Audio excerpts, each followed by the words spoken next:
Hello everyone and welcome back to a new video.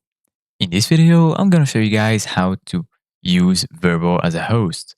So if you guys want to learn how to do it, just follow the steps that I'm gonna show you.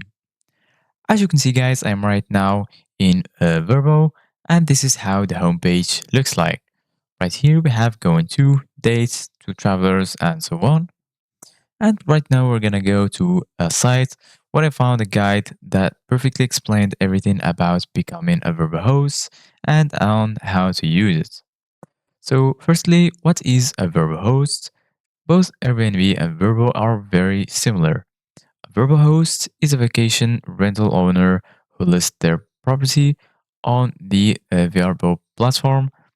Hosts are responsible for managing and maintaining the rental property, as well as interacting with the guests and ensuring their stay enjoyable.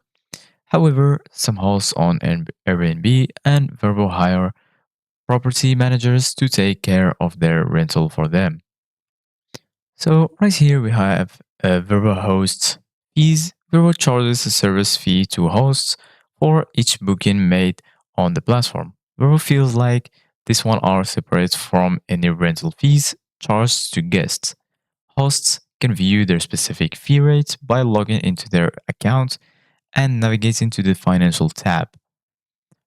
Vrbo host support.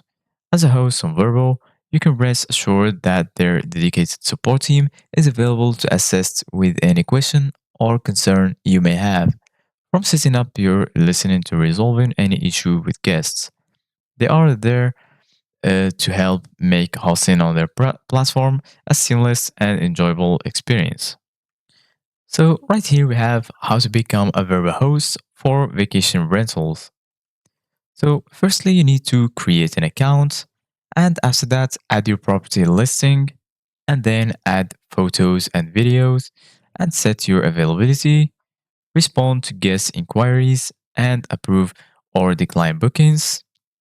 And lastly, get paid.